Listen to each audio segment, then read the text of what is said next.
Hello, and welcome to Friends for Life, a podcast of the Lutheran Church Missouri Synod's Life Ministry. We're sharing stories and insights of real people living out God's love for the people He's created. We hope you'll stick around and be our friends for life. Thanks for joining us for episode 10. I'm your host, Steph Nuggebauer, and today we'll be chatting with my friend, Amy Bird. Amy is joining us for our second installment of our ongoing segment called Friends in Real Life, where we sit down to talk with a friend about a real life issue that they are experiencing in real time. You wouldn't know it if you passed by her in the grocery store or saw her sitting across the aisle at church, but Amy has been suffering from chronic pain for years, and today we'll have the chance to listen to her story. Maybe you yourself suffer from some form of chronic pain or illness. Maybe you don't, but chances are you know someone who does. And either way, this conversation will hopefully encourage you and point you to Jesus. Because if there is one thing I know for certain about my friend Amy, it's that she does both of those super well. So Amy, welcome. Thank you so much, Steph. It's great to get to connect and chat and be friends in real life. Thank you. Yes, I'm sure people are wondering by now, like 10 episodes in, is everyone you have on the show like an actual friend that you have? And the answer is so far yes. The people that I've had on the show are actual real life friends of mine. And eventually I'm going to run out of like people I know super duper well. But so far I've been blessed with at least 10 really close friends. So I'm thankful for that. And you are one of them. You're so close that you were in our wedding. I was in your wedding. And my children call you Auntie Amy because you are that dear to us. One of the best titles out there. Yes. And I don't know, Steph, I think it says something about you, and even that this podcast is called Friends for Life, that you get to interview your friends. It's pretty cool. It's awesome. You make friends, I think, pretty easily, and that's pretty cool. This is a great job. Thank you. And I just said yeah for when you said you make friends really easily. I mean, give myself a pat on the back. I think you should, girl. Give yourself that pat on the back. Oh, golly. Yes. I didn't mean it like that, but thank you.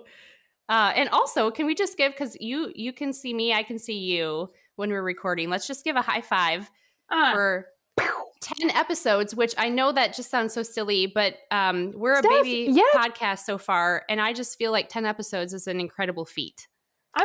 Can you hear the snaps? I'm snapping. Yes. Yeah. that is. It's super cool. It's been fun to listen along, Steph. And I'm really excited about the content that you're sharing, that you want to share what you care about just in all issues related to life, but also specifically in life ministry. And I'm happy to get to be a part of it. So thanks for having me on. Thank you. Amy, you are a stand-up gal. When I think of you, I think of someone who's fun and funny, and you're super talented in a bunch of random things. In fact, before we even started this recording, you were telling me about your cricket in the background, which I'm just amazed by, like the artsiness and the craftiness that you have. Cricket is not a bug.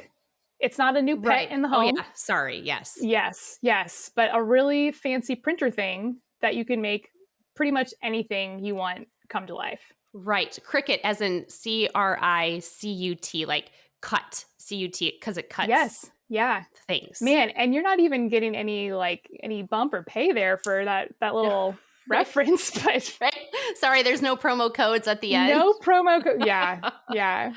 Yes, but you are super talented in so many ways, especially with design and arts, and I also love that about you. But I know a lot about you. Would you, for our listeners, introduce yourself? And since this is going to be kind of a heavier topic, maybe just tell us some things you do for fun and some fun things about you.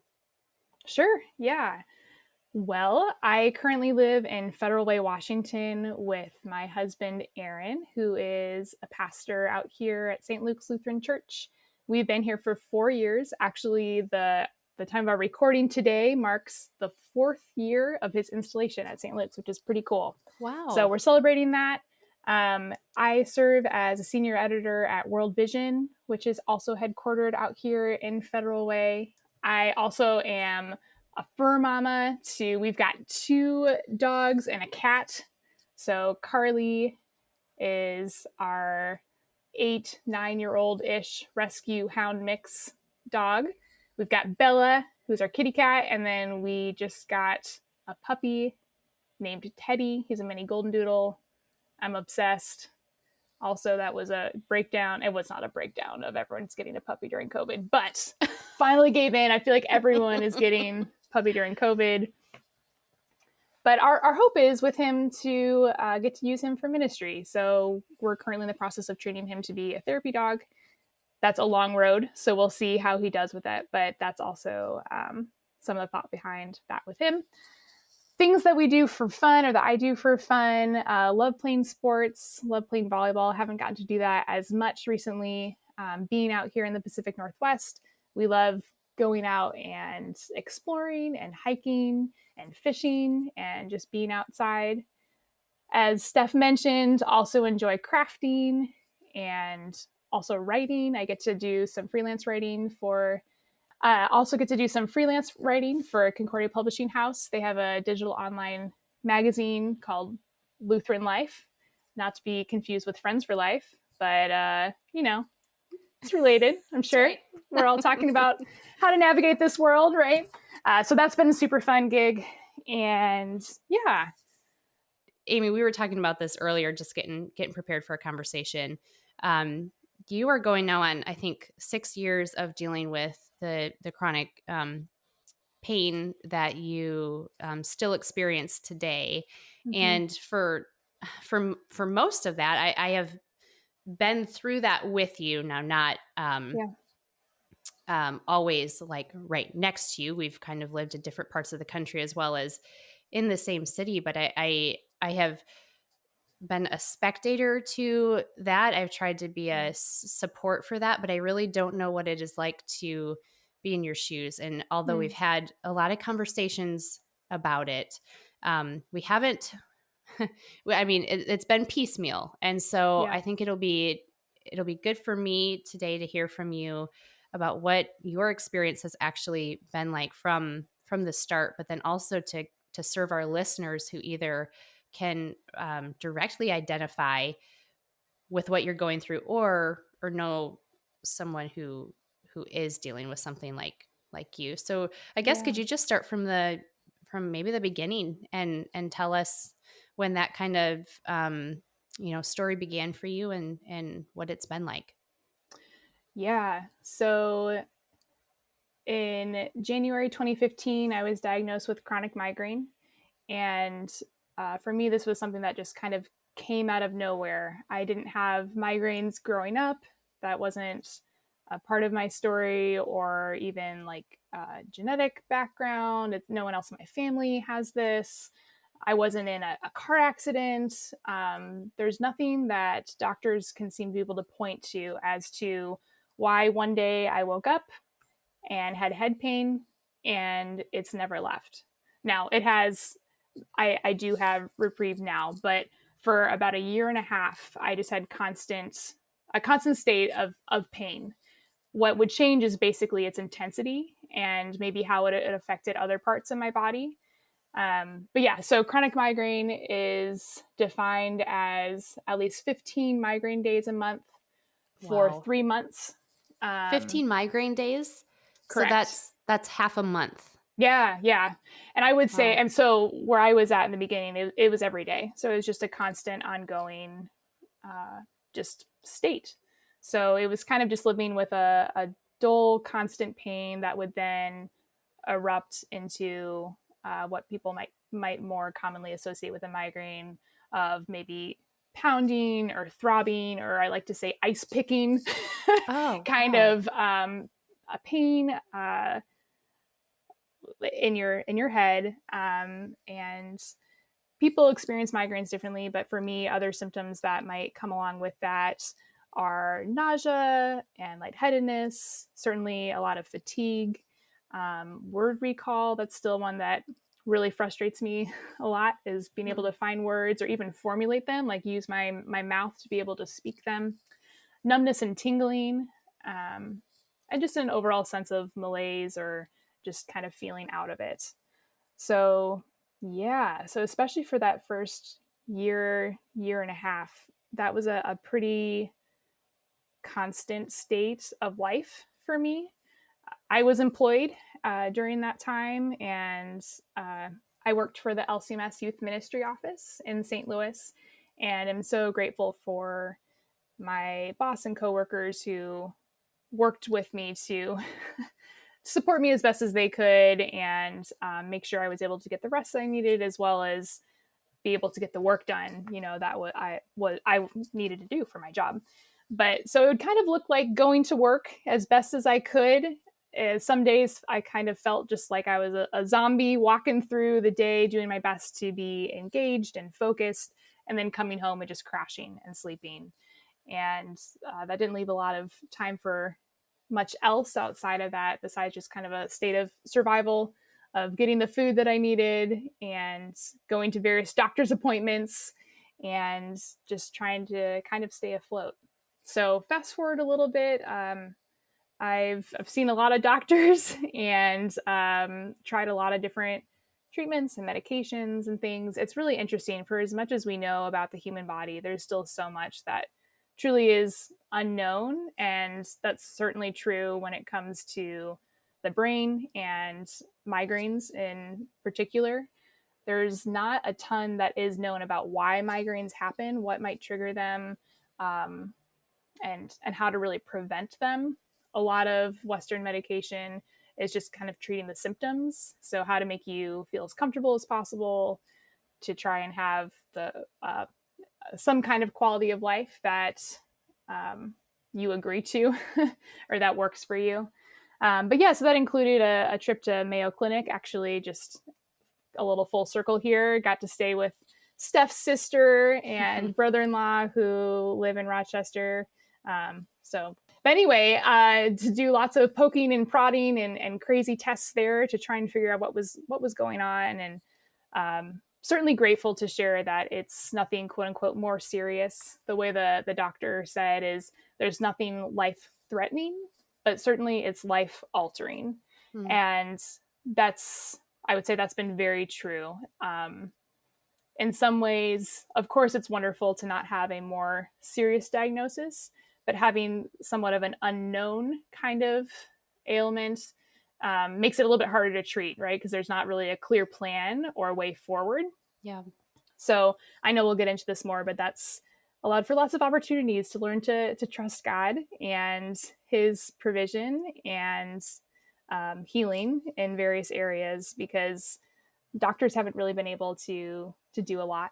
Now, even just in talking to me today, you can probably gather I'm not quite where I was in 2015, 2016. And so thankful to share that. So have found things that have been helpful in trying to have a higher quality of life and keep migraines at bay. So some of that is just lifestyle change and finding medications and treatments that have been helpful for me. But it still doesn't prevent a migraine from happening because it's a Tuesday and why not, for no apparent reason. So yeah, it's still certainly very much a part of my ongoing life, but a little bit more manageable these days, which I'm very thankful for. And every time a migraine happens, I'm reminded of just how much I can take for granted the more healthy days as I'm starting to be able to string together a few more. So maybe to give a little bit of perspective, last month in June 2021, time of this recording, I had 4 migraines in the month, and that's like the lowest I've had, I think, ever since this all started. So that's about once a week, right? So that's maybe just a little bit of perspective on like what is good or what is bad for me. It's all, I think, really relative. When people ask like, how are you doing? It's hard for me to really say. So I kind of just say like, well, today I can tell you what today feels like or how I'm doing today. So today's been a good day, Steph, and I'm really thankful that I get to talk to you on a good day, and certainly giving thanks to God for a good month last month. But I'll just share, here we are halfway through July and I've already had 4. So who knows, what might further be ahead for this month. So there's still a bit of variance there in trying to control them and what may come or not come. So when you have these migraines, like, is that an entire day for you now, Mm, or is it like just a couple hours? What? Because I've never had a migraine, so yeah. I don't know what these could be like. Great question. So, oftentimes, a migraine for me will look like needing to go to a completely dark, quiet room by myself to just lay down and sleep or rest and recover there. And usually, that recovery time is about 2 to 4 hours. This is for me. So, this is where it's like everyone's experience is different. What I share here may be different than what you or your friend or your relative experiences with migraines. But for me, it looks like 2 to 4 hours of just kind of really being in that dark, quiet space, sleeping off and on. And yeah, so usually, I guess it depends when the migraine attacks, whether that then kind of takes the whole day or if it's kind of a half day of really feeling laying low and taking it easy. And then usually the next day for me also has this kind of lingering effect of feeling, hit by a bus. Not that we use that expression. Have you ever been hit by a bus? What does it feel like to Right. be hit by a Yeah. bus? I don't know. But I suppose what we might think of is like this Yes. very, very heavy weighted, like your whole body kind of bruised and in a Yeah. weighted jacket, Yeah. a foggy kind of mind. Again, thinking about like recall and clarity and thoughts, all that can linger for me for that next day. So for me, I would say a migraine usually takes about a day and a half to 2 days for like kind of full recovery. So you can see then how that might compound if this is happening multiple days. So even if someone isn't having the intense pain that might only last a couple hours, there's a larger period of time that is still affected by the migraine, as it kind of works itself up in the body and then works itself out through the various stages of having a migraine. Man, I'm just trying to think of like the worst headache I've had in my life, and I don't think I think it pales in comparison to the kind of stuff that you're describing, because um thank the Lord, at least so far in my life, I have not experienced even one day of that. And man, like to have that affect the following day too, and Yeah. like it's got to be hard to just feel like you can carry on with what the normal like rhythms of life are. Yeah. Um, Yeah. and I mean, does that sound right? Absolutely, Steph. Yeah, absolutely. And yeah, what a blessing. That's something to add to your when you're thinking of what can I be thankful for to God today. The fact that you haven't had a migraine, yeah, that's for sure something to be thankful for. When you're, laying in your bed in a dark room, Mm-hmm. what I think I have heard you describe it as pain throughout your entire body as Mm-hmm. well, not Mm-hmm. just this headache. But then you even said stuff like nausea, numbness, and tingling. But I think I've also heard you say that at one point um, during these migraines, there was not one part of your body that didn't hurt. Is that right? I mean, do I Yeah. remember that right? Yeah. So I would say the worst night of migraine pain I've ever had. Yeah, it was just excruciating pain, just radiating throughout my body. And I couldn't do anything to get comfortable. I have ice packs and frozen peas and whatever I could find in the freezer strapped to my head. And um, yeah, it was a really hard night. And in that night, something that came out of it for me was as I was laying in bed, just trying to calm myself, focus on breathing kind of through the pain. I was really afraid I was going to pass out from the intensity of the pain. And so I was just trying to stay calm as best as I could and started scanning my body for any part that didn't hurt, like something, even just like a sliver of hope, if you will, like something I could hold on to or kind of try to like focus my attention on. And I realized my pinky toe. Thank God for pinky toes. Add that to the list too. Yeah. I couldn't feel my pinky toe. I don't think I could feel my toes in general, just with the numbness and tingling, but it didn't hurt. It didn't hurt. And so yeah, I just started breathing and thanking God for my pinky toe. Wow. And this comes after months of just conversations with God and working on my heart and trying to change my mindset and focus on things to be thankful for, because you read throughout scripture, give thanks in all circumstances, that Paul tells us to rejoice always, and he knew a thing or two about hardship and affliction, and yet still tells us to do that. And here I'm thinking, what is there to be thankful for? And so I guess even Steph, as we're chatting here and I keep saying, aha, something to be thankful for, put that on your list. That's kind of how I've tried to live life, is always looking for those like things. There's always something we can be thankful for. That's not to make light of the pain or to try and just slap on a smile and pretend everything's okay, but trying to cultivate a mindset that's always looking for God's blessings, even in the midst of suffering or hard things, is something that's really helped me, I think, get to the place that I am today. So on that night of, the worst pain of my life, pinky toes are what I found to be thankful for. Wow. That's that what you are describing is the systemic pain that is radiating throughout every part of your body that perhaps some people can identify with or relate to, but that is a specific kind of suffering that a lot of us won't face, especially in younger years. I mean, you and I are in our 30s and this is happening to you. So, we're not immune to that at all. Yeah. What kind of help have you gotten from doctors in terms of pain management, and different like treatment plans? You don't have to get like super specific, but like how many of those have worked, or like, what do you do now, I guess, to manage your pain?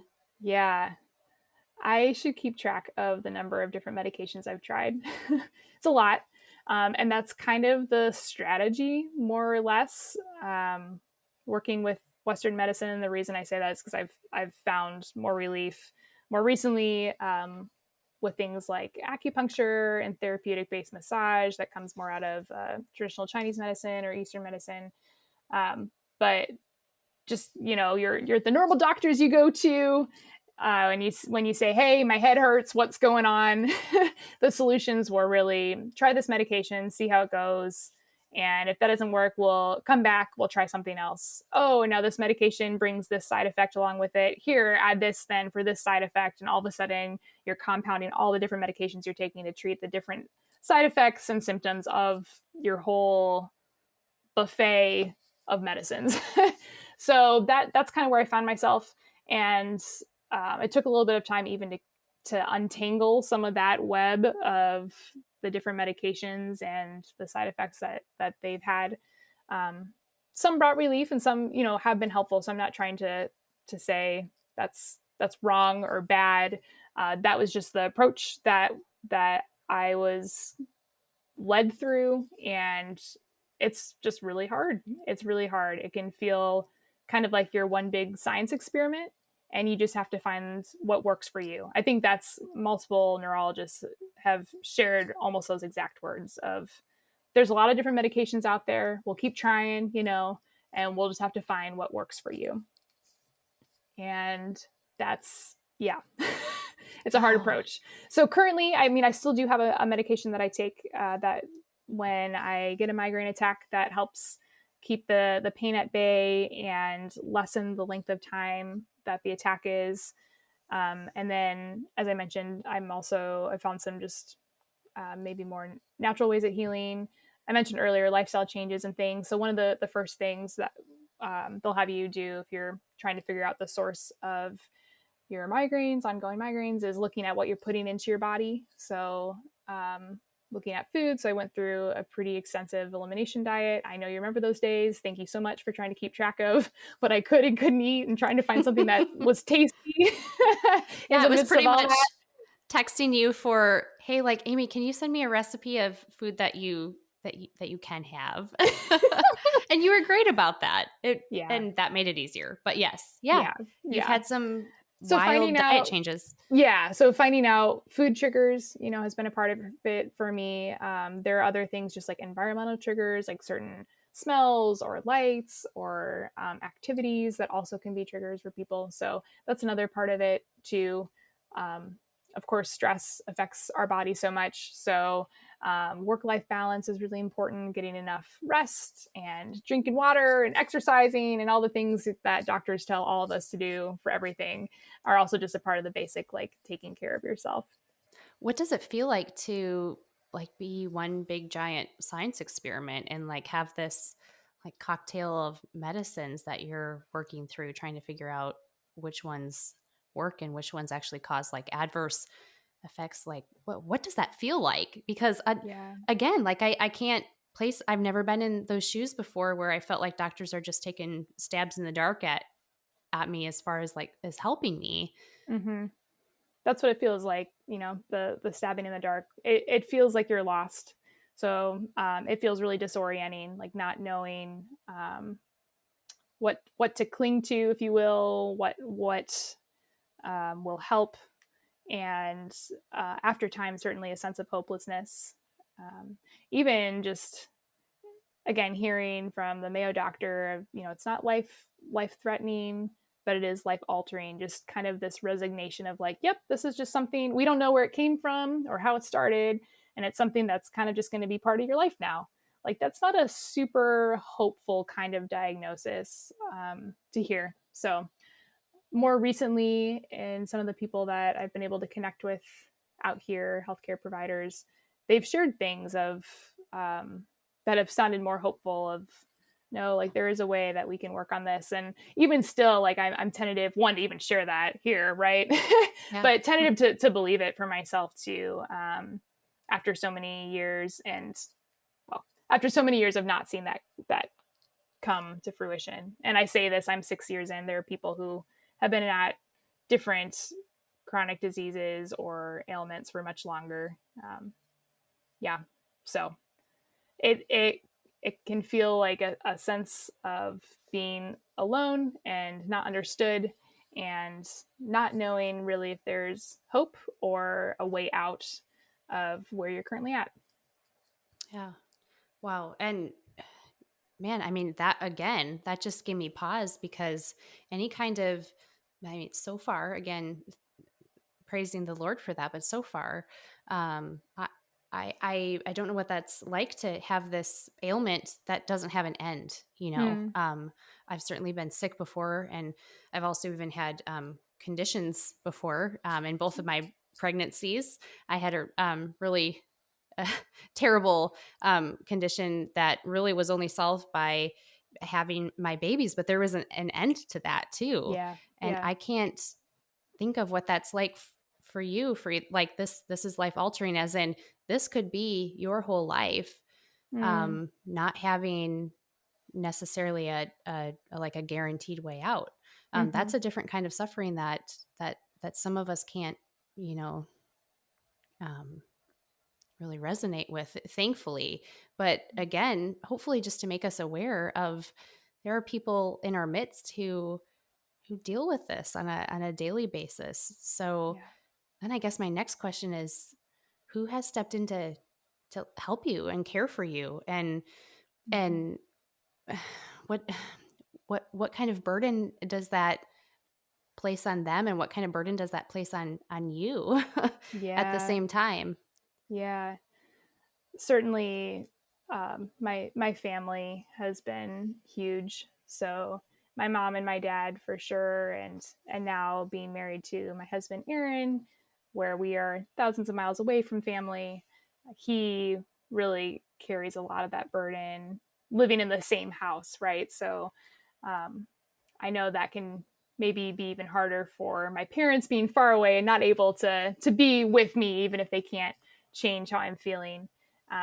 But yeah, so a lot of that really falls on my husband. And I think a future podcast episode is just talking to caretakers and caregivers of different kinds, and to hear that perspective as well. But yeah, and my friends as well, and different friends in different seasons, again depending on where I'm living, because a lot of this can require some really like in-person kind of assistance or care, like bringing over a meal or being okay just to come and sit, as well as friends from a distance who are faithful in prayer and in checking in, and still wanting to be my friend, even when that means canceling on times to hang out because I'm not feeling well that day, and things like that. So yeah, those are some people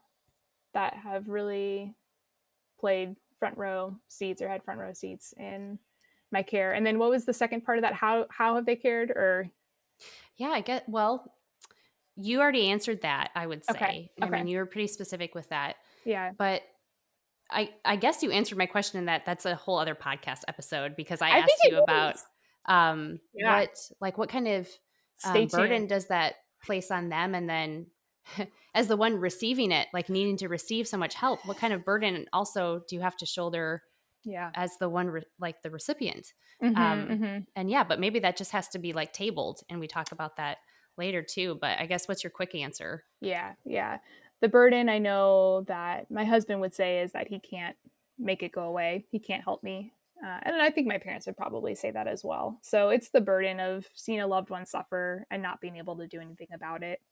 And I just can't imagine how torturing that must be, Steph, you think about meeting the needs of your little ones, and if you weren't able Yeah. to help Nora stop crying for Yeah. whatever reason, that can be a really helpless feeling, I think, for the caregivers end of things. And then some of the burden on me, I think there are a couple of different burdens, but I can ebb and flow through how much I really want other people to share that burden with me, because I'm placing a burden on them, and that doesn't feel great. And I am not getting better, right? Like, with certainly I've made progress, but it's an ongoing thing. So it's not a simple like, oh, this was a bad day. You cooked a great meal. It was very comforting and yummy, and now I feel better. And so you solve the problem. Like, I can't also give the caregiver the satisfaction of being able to help in a finite or a complete kind of way, Right. Yeah. So that's some of the burden of one being the burden, and then not being able to get like be over it, no longer be the burden, right? Or give, I don't want to say the satisfaction as if a caregiver is doing it for their own satisfaction, but that feeling of relief that comes after you've received comfort from someone else, that can happen temporarily, but not long term.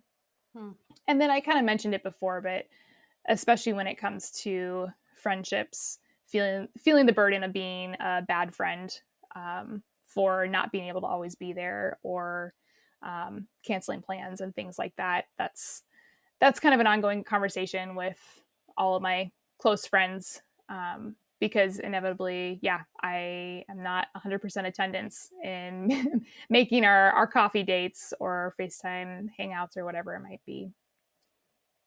Yeah. Well, what you said just made me think of too, with someone providing a meal for you and it blessing you, but really doesn't solve the problem. I guess sometimes the church needs to pause and realize that Christians aren't Jesus, and that Jesus is the only one that can provide perfect and complete healing. But sometimes what we can do is alleviate suffering in the moment. And while that's not complete or perfect, we still tend to their needs and care for them. And then we also offer them the hope of Jesus, who is the one who offers complete and perfect healing and hope, and the promise of restoration when all things are made new. So I guess an encouragement to people that to alleviate someone's suffering or pain in a very temporary way is still a very good thing to do. So to take that meal, even though it doesn't, it really doesn't take the pain away from you, but it serves your family nonetheless. That's still good. Steph, it's vital. Like, I don't want people to mishear that. Like, that so much with that comes encouragement to just make it through another day. And I think so much when you talk about living life with any kind of chronic condition, you mentioned earlier, like, wow, just that the reality of it may never come to an end. Like, that's not even something I think that I can really think about. And one of the things that's helped me is really taking things a day at a time, trying to be present in the moment, focusing on the idea of just for today, or God providing our daily bread, giving enough to get through this one day. And our friends and families, neighbors, church members, they help provide that daily provision that's so needed. And I can't tell you how many times someone's thoughtful gesture has helped me get through the day and helped me keep pushing. So yeah, absolutely, it makes a difference. And then I think being able to hold that balance of being able to care for someone meeting a temporary need while recognizing that need will continue to be there, and as you mentioned, pointing to Jesus, is really crucial, especially in just thinking about the like how you interact with someone with a chronic condition that I'm not better. You can ask how are you feeling today? Oh, are you feeling better? And certainly, like I mentioned at the beginning of the show, like relatively to other days, I can share with you how I'm feeling, but like, nope, still not better. So like, that's not always the most helpful question. So being able to hold the tension of helping meet a temporary need, and that being so life-giving and wonderful, but also continuing to lift me up in prayer, or continuing to walk with me knowing that that suffering continues, is also really encouraging and just helpful, because that's the reality of where I'm at. What would I guess good questions be for me as a friend to ask you, or maybe things that wouldn't be helpful for me to say or do?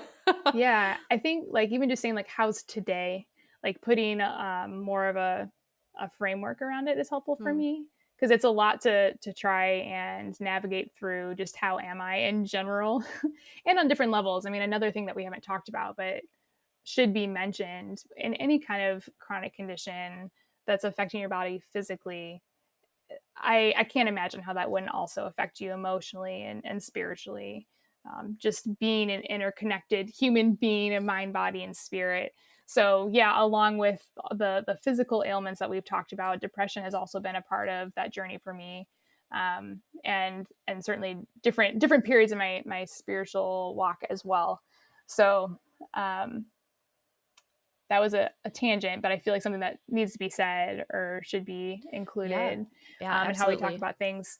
But yeah, how is today is a good one. Steph, I think you'll ask for specific prayer requests, and that's also really helpful. Not helpful questions. I kind of shared. I think it's more so maybe from people who are a little bit more at a distance, who aren't walking with me. So asking like that if I'm all better, and things like that isn't always super helpful. But asking how today is, and if today is better than yesterday, that's a little bit more helpful. Yeah. Then asking, how can I help, or what do you need? Those kinds of things are good questions. But also, I think too, sharing with me, and it probably depends on different seasons and times and how much I'm able to take on of other people's stories or their own burdens. But one thing that I have a lot of time to do when I'm just laying in bed is to pray. And it's really wonderful to get to pray for something other than yourself and to think about other people. And so to still treat me like a normal person, if you will, as far as being willing to share some of your own story. So it doesn't need to be a comparison game of, well, because Amy has this extreme pain, I don't want to tell her about what I might by comparison see as a smaller pain, whether that's physical or relational or whatever. We're called to carry each other's burdens regardless. And I don't think we serve each other very well by trying to compare the loads that we have, but rather just to share them with each other. And I think when we we share what each other is carrying, it makes all of our loads lighter. And that even makes me think of, you mentioned Paul, and in Yeah. his letter to the Philippians, he's in prison, and he opens with, I thank my God every time I remember you in my prayers. I mean, he's Yeah. been through some crazy amounts of suffering, including at the present time when he's writing this, and he's thinking of others in prayer. So that's honestly, I didn't really connect those things until you had said that. But for you to be able to, I guess, point your heart and mind towards like others focused, I mean, that takes a lot of strength on your end to be able to pray for someone else when you yourself need really like really intensive support and prayer. It's life-giving too, though. Like, we think about sin as being navel gazing, turned in on ourselves, right? Not that having a chronic condition is sin, but I think we all understand the idea of being so focused on our own needs versus lifting our eyes and seeing the needs of our neighbor, and just how that gives you a completely different mindset. And I think there's an application here too of being more aware of the people around you and how you serve your neighbor. Like, because I have a chronic condition doesn't mean I'm exempt from that, right?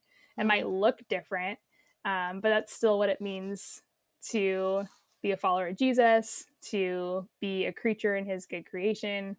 I get to love and care for people, and I can certainly do that in prayer. And so it's good for me too, and for my soul, and for my thoughts and my mind, to not be so caught up in what all I'm going through and having that on replay, but thinking of others. And I think having a chronic condition has given me eyes to see beyond appearances. Like, having an invisible illness, if you will, has taught me that everyone has something going on, right? Behind the smiles, not even that they have to be fake smiles, but just be behind what we see from appearance.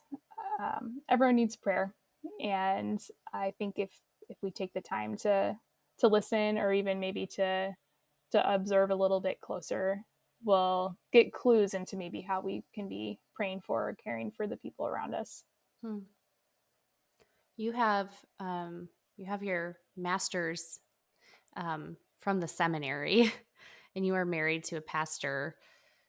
But tell us, like, how this journey has been for you, even as someone who, like, is academically very familiar with scripture, theology. Yeah, what's that been like? We've talked about pain and physical, but then you mentioned, of course, spiritual and mental.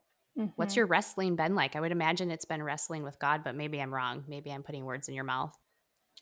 Yeah, so this all happened when I started going to seminary. So I was going part-time while I was also working at the LCMS, in the LCMS Youth Ministry office, and I had to put a pause on my coursework just to focus on my health.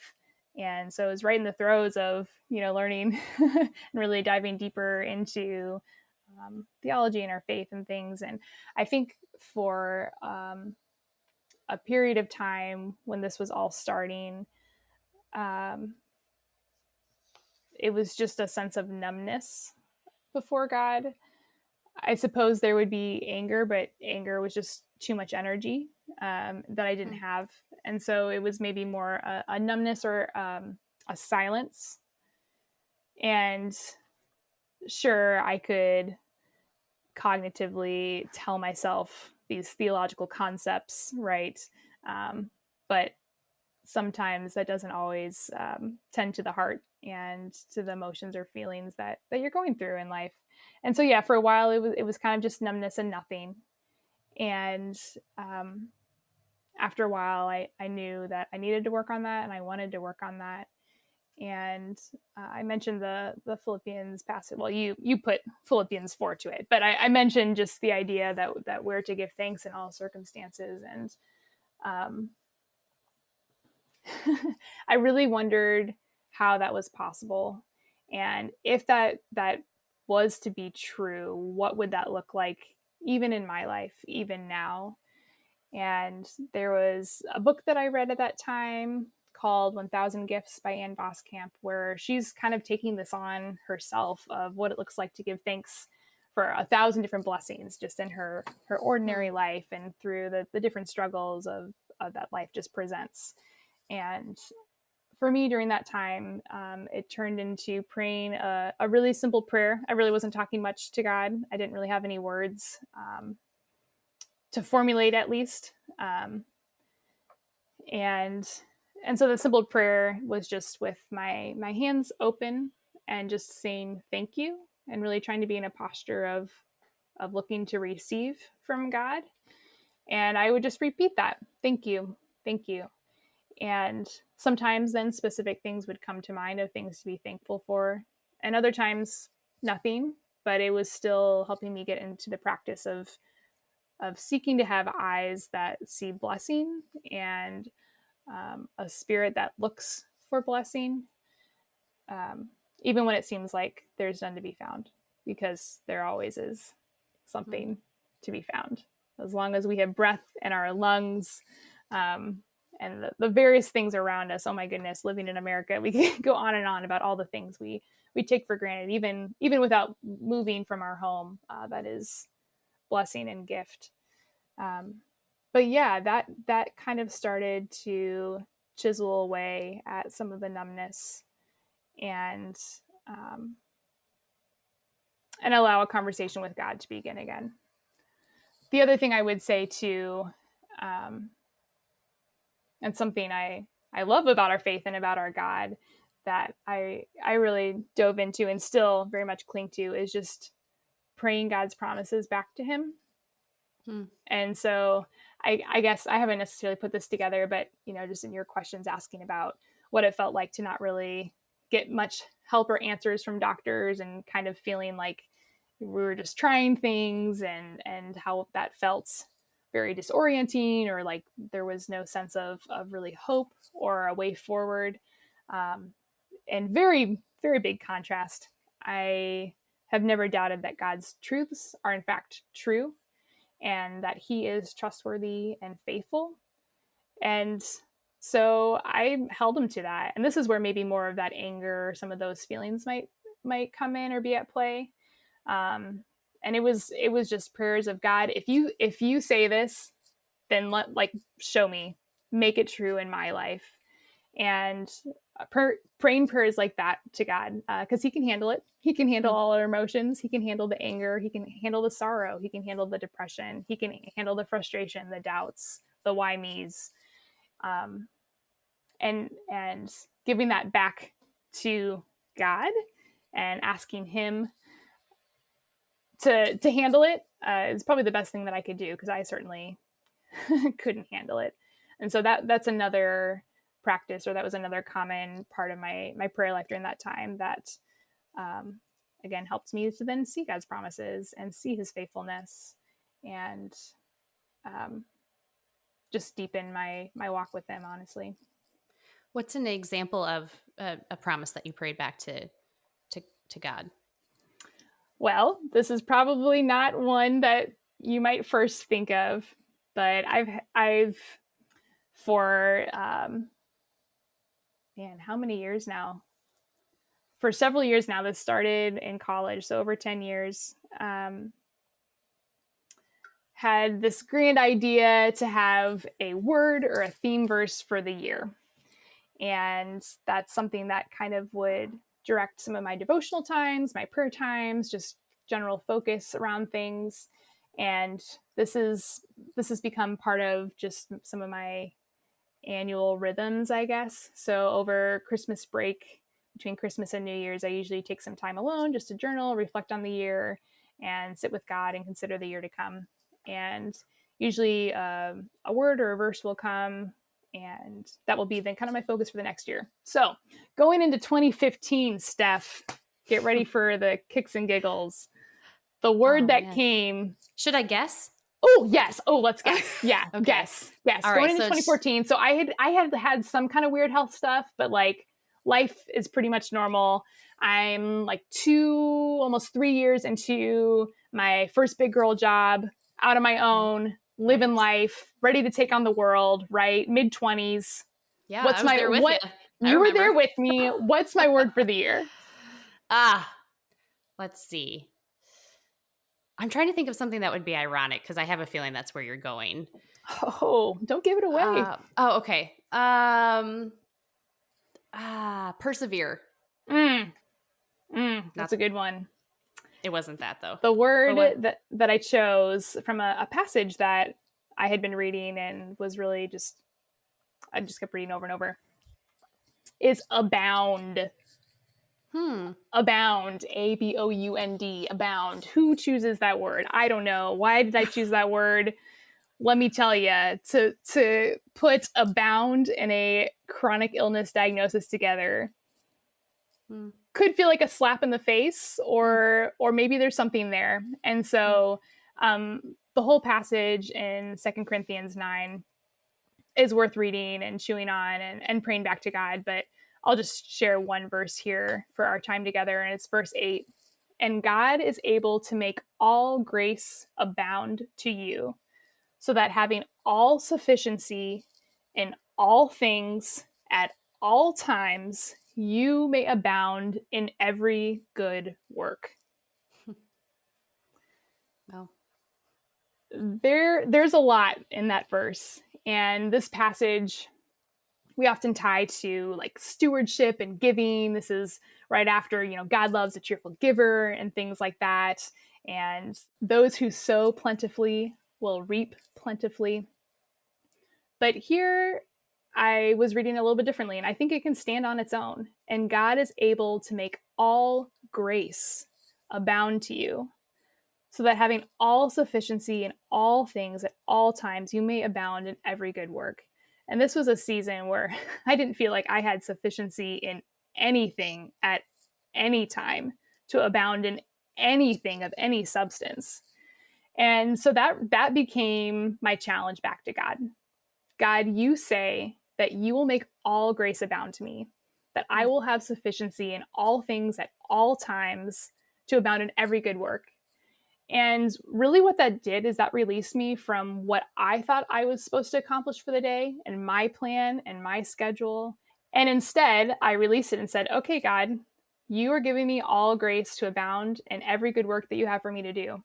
Whatever I'm not able to accomplish today because of my current physical condition must be off the table. But yeah, that was really, it was, again, kind of this open-handed posture of saying, whatever you're able to do through me today is clearly and truly only by your power and your grace, because I've got nothing. And it was a time where that was just so evident because my tank was below empty, So yeah, that's one example of a verse and a promise of God that I would often pray back to him and helped shape and reshape my heart and my prayer and just my relationship with God. Well, when you're saying promises and repeating God's promises back, I mean, these are all just verbatim from Scripture. These are the promises that are for all believers, and they're not promises to prosper and relieve your suffering, right? I mean, because these aren't promises that God has made to every believer. These are promises that he's made to all who are in Christ. And that I have also, because wiser people than myself have told me to do that exact same thing, to repeat God's promises back in prayer. That is a really powerful tool. It's a tool, and it's effective, and also changes your overall quite a literal posture towards what you're experiencing in the moment. And then, people can't see you like I can see you, but when you were talking about praying with your hands open, I mean, you showed me what that was, and I can imagine you like on your bedroom floor in the dark, like on your knees with your hands open, just pretty much having nothing to offer God except for open hands, which is which is really what like our spirituality is, right? And Yes. our posture towards God truly is just one of like reception and Yes. receiving all from Yes. Him. That's a Amen. really poignant like picture of what it means to be filled with grace, and that promise, I can see it has been true for you because that His word is true. Mm. And also, like, I guess if I can, we're talking about um, prayers, and the Psalms are prayers and hymns. Mm. And so we even think about David having these songs of lament. I mean, Yes. these weren't like these overly powerful, like seemingly faith-filled prayers, except they were, because he's still praying, right? And I mean, I don't know how lament has played a role in this, and maybe it hasn't as much as these repeating these promises, but I mean, maybe people out there have done that and tried that, and just praying the Psalms has been something that's brought them some kind of um I don't even know Yeah. uh brought faith. Certainly, lament is part of this. A mourning and grieving what's been lost. And there's a lot that's been lost. And that's probably something that I still need to do work on in identifying and crying out to God about. But yeah, the Psalms of Lament are near and dear to my heart. And um, I don't know, can provide comfort sometimes in a way that only someone else saying, "Yep, I get just how terrible this is too." Not trying to provide an upside to it, but just saying, "Yeah, this is terrible." And for me, Psalm 13 is that psalm. It does have an upside at the end, which I do appreciate, and a clinging to God's promise. But it's how long, oh Lord, how long will you forget me forever? Will you hide your face from me? How long must I take counsel in my soul and have sorrow in my heart all the day? How long shall my enemy be exalted over me? Consider and answer me, O Lord my God. That's another promise or just passage of scripture. Consider and answer me, O Lord my God. Light up my eyes, lest I sleep the sleep of death. But I have trusted in your steadfast love. My heart shall rejoice in your salvation. He's saying this in the same breath. How long, O Lord, how long?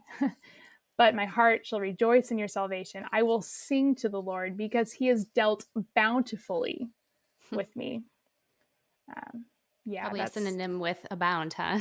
it is. It is. Yeah. Yep. So there's even a connection back there to that. So yeah, so that's my go-to psalm. I'm sure people have others, but that one's nice and short and gets right at it. Mm. Well, and this is something that, again, we need to like make a whole episode in itself, talking about how we reconcile suffering as a Christian. Yeah. But I guess in your life and in your story, like how do you come to terms with the fact that uh, you believe in Jesus, you are a child of God, but you also suffer, and Christ hasn't taken your suffering away from you at this time, and there's no real promise that He will in this lifetime. So I guess how is there reconciling, or I mean, is it just a prayer of faith that God would give you faith despite that? Like, how do you handle that? Yeah, I think there's a couple things. One thing that I've been thinking about just more recently is how you could really frame the whole of the narrative of scripture through suffering. You look at God's people throughout time have been marked by suffering, like deep, hard suffering. Um, why? Why would God choose in his story that he's writing? And I recognize here we're getting into some tricky grounds, but just go with me here. That throughout the narrative of scripture, as we are meeting who God's people are, the people that he loves the most, and their lives are marked by really hard things. Whether that's the Israelites 400 years in slavery and bondage, whether it's in exile, his people underneath, non Yahweh following rulers, whether it's just more physical ailments of individuals, of different, what, deafness or blindness or lameness, whatever. But to the point of God then himself in the incarnation, Jesus, choosing to also walk the road of suffering, to join himself so closely with it.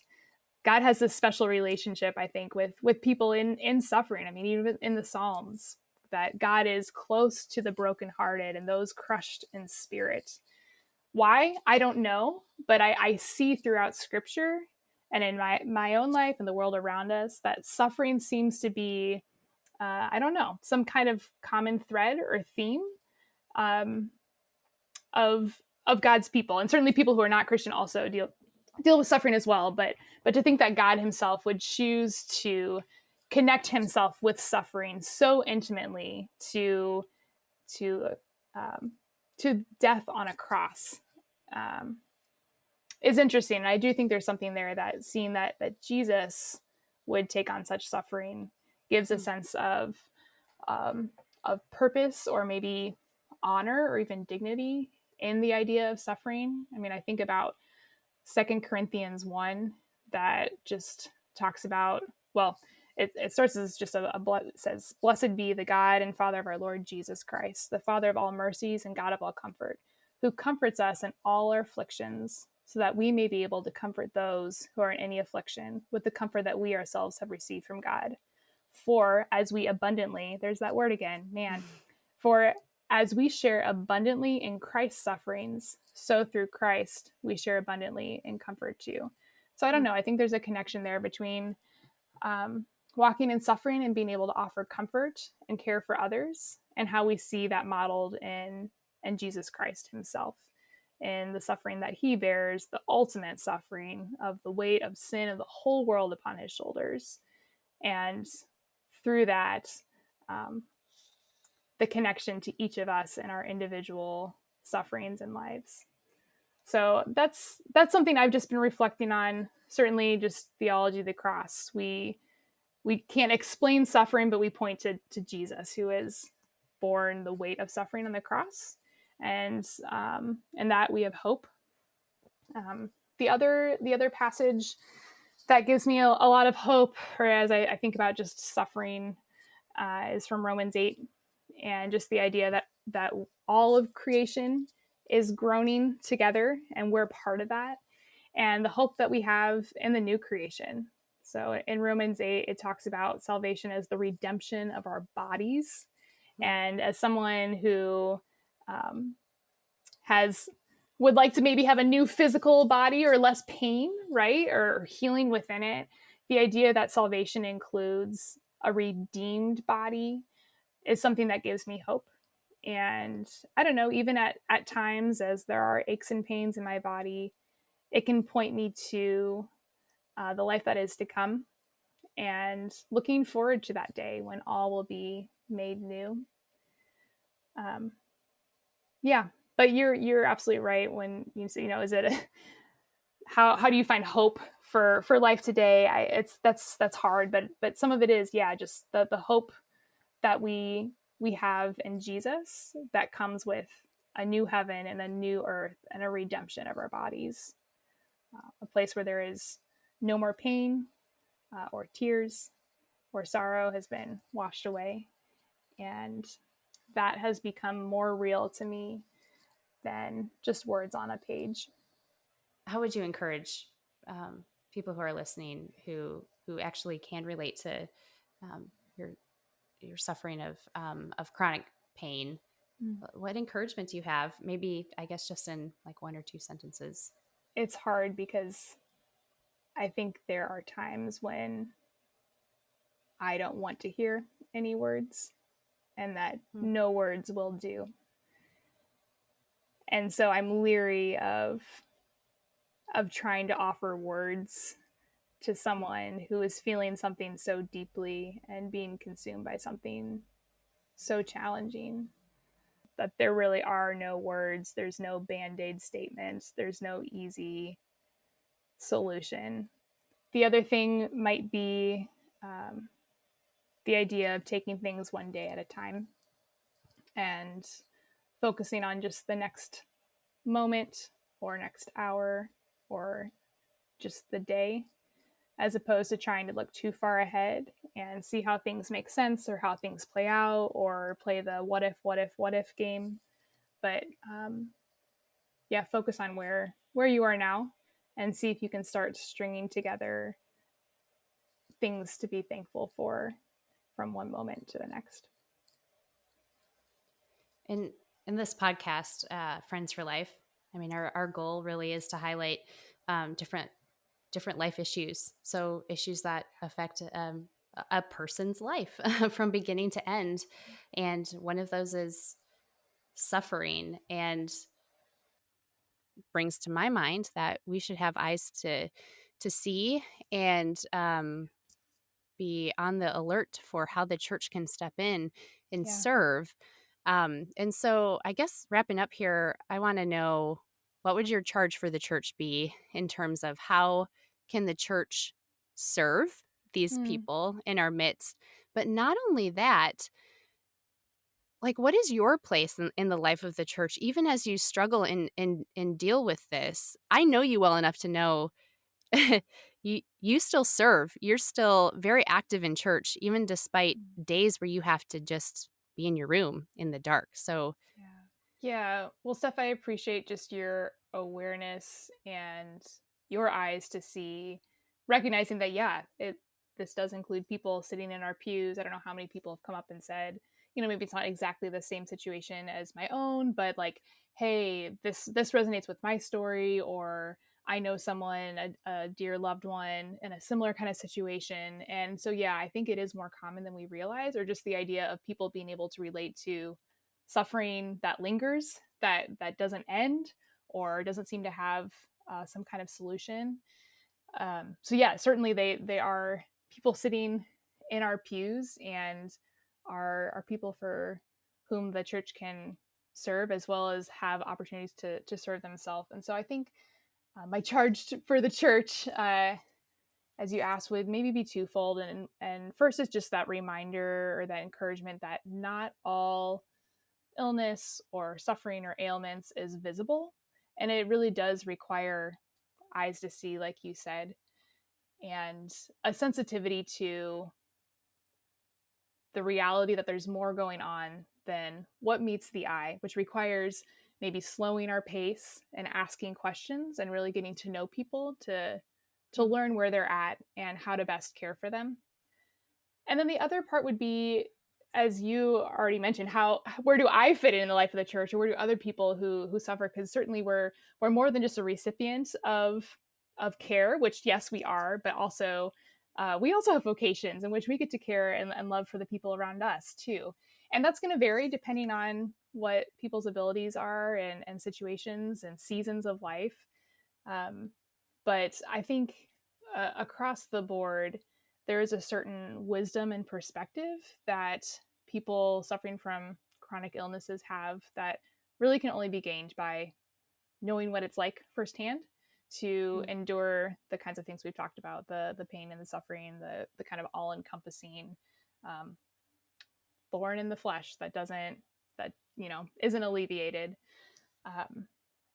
whoa, like that really stuck out to me, Amy, when you said thorn in the flesh. And I'm guessing you're using the imagery that Paul actually writes in his letters, and we don't really know specifically what that thorn in the flesh was for Paul, although there's people who have, speculations that could be decently like accurate.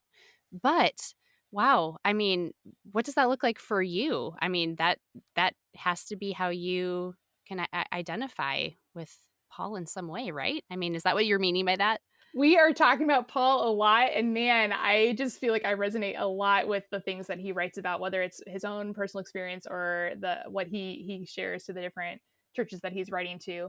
And yeah, I very much resonate with the idea of asking God, coming before my Father over and over, asking for complete healing, and that's not something that he's granted me yet. And so I go through seasons where it can be harder or easier to pray with that kind of boldness and confidence because it's something he hasn't removed.